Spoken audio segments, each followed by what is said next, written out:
Vítajte v Adrway. Takže máme tu nejaké novinky, ktorými by sme sa s vami chceli podeliť. Vidíte, že jazdíme si bez strechy, takže áno, správne uhádli ste, z Yarisky sme upilovali strechu. Hej, topňo. Áno, máme veľa nových vecí, ktorými sme sa s vami nestihli podeliť, pretože sme pracovali na tých videách zo zrazov a takto, akože prišlo na to celkom také vhodné, začala sezóna, takže vám ukážeme aj nejaké dobré zábery odtiaľ. Nejaké leštenky, nadúpané káry, driftovečky, pohodovečky. A nejaké závodičky, no Yariska samozrejme má aj viacej koní, počuli ste? Hej, tá strecha spravila trošku ten aerodynamický efekt. Áno, všetko, hej, to proste, hej, aj tá, to ako je to cool teraz, vieš, to proste okamžite zdvíha silu, to proste jedno s druhým. Hej, no ale vlastne vôbec sme sa nezastavili ani čo sa týka úprav, len teda bohužiaľ sa na nich nepodarilo natáčať, boli také zdĺhavejšie. Taktiež vás čakajú aj nejaké autá na našom kanáli nové. Aj trošku už počet koní išiel vyššie, by som povedal. Je to trošku vystupňovanejšie, samozrejme už sme si našli nejaké tie nové záležitosti pre vás. No a čo je super, ukážeme si teraz Ureza, zastavíme sa, sme tam práve na ceste a ukážeme si nejaké veci, na ktorých pracujeme. Hej, máme nejaké tie projekty rozrobené, či už je to auto, alebo nejaké tie plasty. Hej, aj čo sa týka grafiky, videí a tohto... A samotného strihania. No. Samotného strihania. Vlastne, aby ste vedeli, v čem to všetko je, prečo nám to tak trvá. Áno, hej, vlastne ono to trvá kopec času postrihať tie veci, tak preto treba byť trpezlivý, čo sa týka tých videí a spraviť to radšej poriadne a neponáhľať sa zbytočne. Tiež sme si tam našli nejaké nové programy, v ktorých pracujeme, takže s nimi sa snažíme naučiť a vylepšiť aj to, ako tie videá vyzerajú, aj celkovo technicky. No, takže za chvíľku sme Ureza. Čo nás tam čaká? Čo nás tam čaká? No, čaká nás tam jeden rozrobený projekt trošku väčšieho formátu. Je to vlastne swap motora. Samotná úprava auta, kompletná úplne od základu. Tiež sme rozmýšľali, že či vám túto úpravu natočíme, ale keď si uvedomíte, koľko krokov tam proste treba urobiť, tak to nie je reálne. Všetko sa dá zabudnúť ešte. To proste natočiť je veľmi náročné. No nie je na to ešte aj čas, lebo na to sa musí každý deň robiť a každý deň niečo natáčať, to je bolo také šialené. Hej, ale povedzme si pravdu, toto asi Yariska nebude, v čom sa vezieme. Že? Takže teraz zastavíme a sme síce na prijazdovke, ale nevadí. Ukážeme vám, v čom sa to vlastne vezieme. Pil si? No čo, ty si pil? Pil si? Pil si? Pil si? Pil si? Takže máme tu pred sebou Mazda MX-5.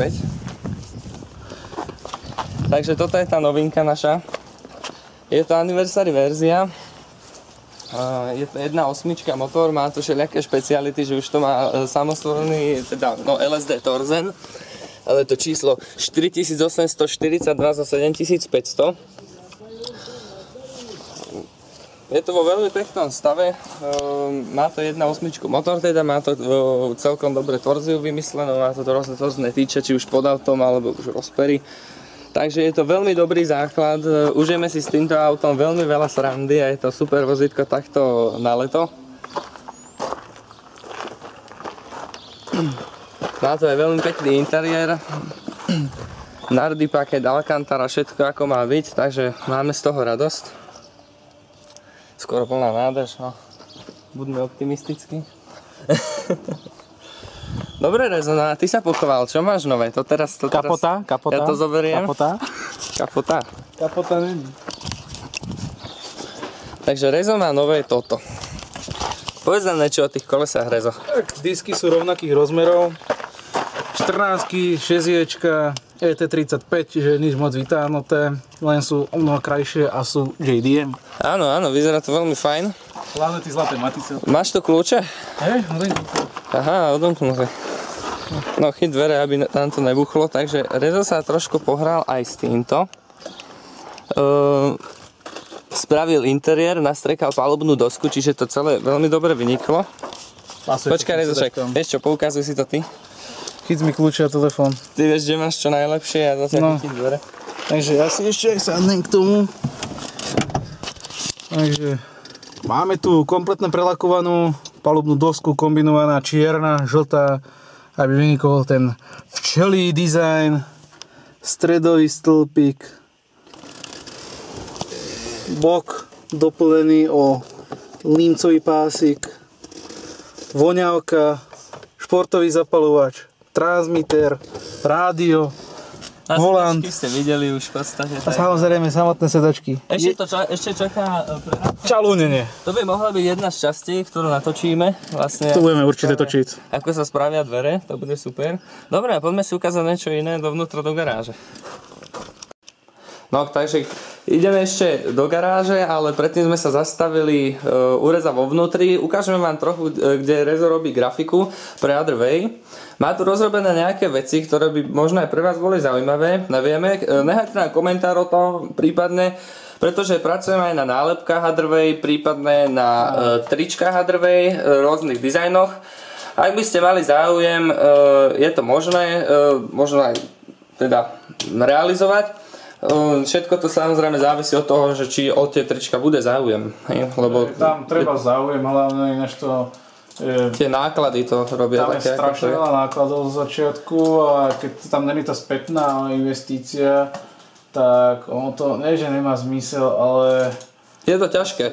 My nechceme na tom nejak zarábať, ide o to, že vlastne aby sa to len zaplatilo a vrátilo. Samotné logo pre YouTube, čo bolo vyrobené, to je jedna z takých vecí, či už emblémy, ktoré sme prerábali, na ktorých sa malo pracovať. Sme to nejak nedorobili. Tiež obrázky na Facebook. Na Facebook, tam bolo veľa roboty. A takéto drobnosti. Rezo pracuje pomocou aj pedu, teda aj si niektoré veci vybrašuje, nie je to len čisto práca na tom. O to vám skôr povie on. Ono to, niekto to káže myšou, niekto to káže iba perom, niekto to kombinuje. Ja väčšinou teda vzniká nápad na papier, napríklad ako tento Dudu, ktorý som nedávno skúšal pomocou fixí alebo rôznych ceruzí, hrubok. Spravím základné tienovanie, podľa ktorého sa riadím. To si následne okresľujem pomocou tabletu, ktorý vlastne funguje ako klasické pero, len teda píšem na v počítači, čo je automaticky. Samozrejme, dorábam to myškou. Potrebný nástroj je tá klávesnica predsa len. A študentská pečať, to je dôležité. Áno. To je dôležitý nástroj. Práve. To je najdôležitejšie, to je extrémne dôležité. Takže takto sa pracuje na grafike. Dajte vedieť dajte vedieť, či sa vám páčia tie nálepky a tie trička, že či sa to má realizovať alebo nie. A poďme sa pozrieť do tej garáže, to je zaujímavejšie, že čo tam máme rozrobené, aké projekty. Tak Rezo, ukáž, čo tam máme.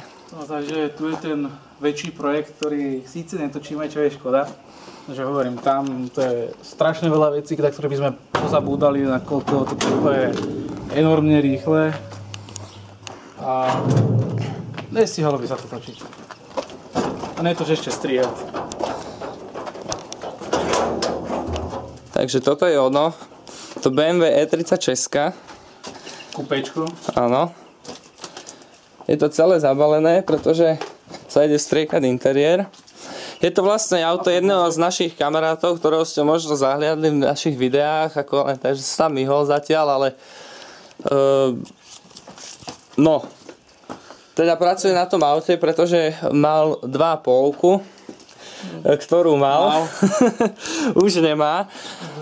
Tak, bol tam menší incident, bol tam menší, trošku rozoberať. Áno, bol tam menší incident a čo bolo vo veci, kúpil vlastne túto Custom s 1.6, ktorú vybral, je teraz pred garážou. Celú kasňu vlastne vykuchal, ide ju opraviť vlastne všetky chybičky na nej, no a vlastne hrdze a tak. Celé sa to prestrejka a vlastne pôjde sa sem svapnúť 2,5 motor. Čo si ešte ukážeme? Lepšiu beštiu z toho. Áno. Momentálne je to taký, jak sa hovorí, odpad komunále. Odpadko, áno. Momentálne máme, že OKT, odpady komunálne. To je z Persilu. Aha, že vlastne toto by nemalo byť dostupné deťom, to je tiež pravda. Toto deti odporúčame. To dopadne dobre.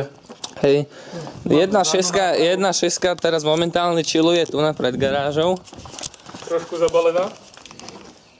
Hej, malo to fantastický výfuk, profesionálne zvary. Naozaj super.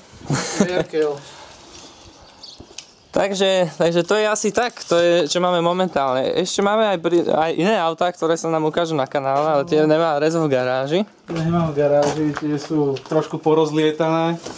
Nakoľko sú, by som to tak povedal, s humorom funkčné. Skoro, takže... Ale všetko to pôjde pomaly. Chceli sme vám takto len teda ukázať, že na čom pracujeme. Tak v krátkosti, že ako to vyzerá, prečo vlastne nemáme nejaké nové videá viacej. No a chceme sa zatiaľ s vami rozlúčiť, prídeme čoskoro s novými videami aj s montážami a s takýmito rôznymi prerábkami, čiže sa môžete tešiť. Toto na nás všetko čaká, ide pekný čas, leto, takže super čas na prácu, budú prázdniny, to tiež nám len pomôže, takže tešíme sa na vás a majte sa.